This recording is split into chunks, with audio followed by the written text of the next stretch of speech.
జయ పత్రిజీ, ఈ సమయంలో కొన్ని రోజులు ఆనందంగా ఉన్నామనిపిస్తుంది, మరి కొన్ని రోజులు భయం కూడా కలిగిస్తుంది. అప్పుడప్పుడు నేను చేసేది కరెక్టేనా, నేను వెళ్ళే దారి కరెక్టేనా, మరి ఇంత మెడిటేషన్ చేయడం అవసరమా, నేను కరెక్ట్ రూట్లో వెళ్తున్నానా మెడిటేషన్ చేస్తూ, ఇన్ని డౌట్లు వస్తాయి. దానికి తోడు వేరే వాళ్ళు కూడా లాగేస్తుంటారు. ఆత్మతో అనుసంధానం పెరుగుతుంది. దీని వలన మనం మరింతగా అధిరోహణ అసెన్షన్ పొందుతాం. ఈ తరుణంలో ఈ భూమిని విడిచి హయ్యర్ సెల్ఫ్తో కలిసిపోవాలి అనిపిస్తుంది. ఆనందాన్ని నేర్చుకుంటూ అనుభవిస్తూ ఉంటాం.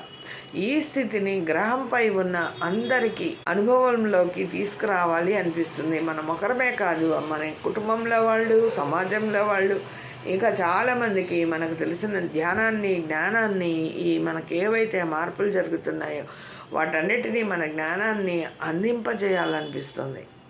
అలాంటి దానికోసం ప్రచారాలు, ప్రయత్నాలు మొదలు పెడతాం.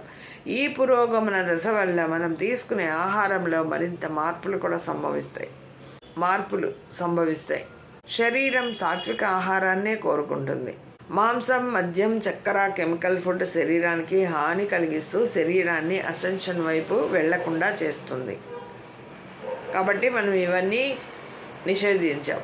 ఆల్రెడీ మాంసము, మద్యము ఇవన్నీ మనకేం ఉండవు. చక్కెర కూడా భయపడుతూ ఏదో బెల్లం వాడుతూ అలా కెమికల్ ఫుడ్ చాలా తగ్గించేసాం. శరీరానికి హాని కలిగిస్తూ శరీరాన్ని అసెన్షన్ వైపు వెళ్లకుండా చేస్తుంది. కాబట్టి ఈ 7th లెవెల్లో ఆ లెవెల్స్ అన్నీ దాటుకొని వచ్చాక మనకు కొంచెం ఫ్రీగా అనిపిస్తుంది.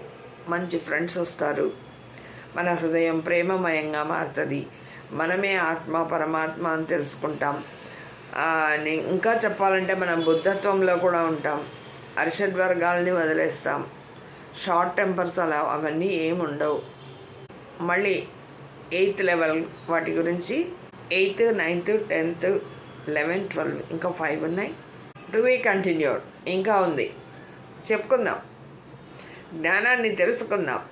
చూస్తూనే ఉండండి పద్మజ పత్రిజీ మెడిటేషన్ ఛానల్. ఇంత జ్ఞానాన్ని మనం తెలుసుకుంటూ ఉన్నాం. సబ్స్క్రైబ్ చేసుకోండి, లైక్ చేయండి, షేర్ చేయండి.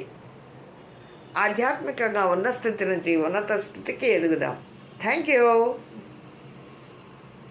జై హో పత్రిజీ. నేను మీ పద్మజ.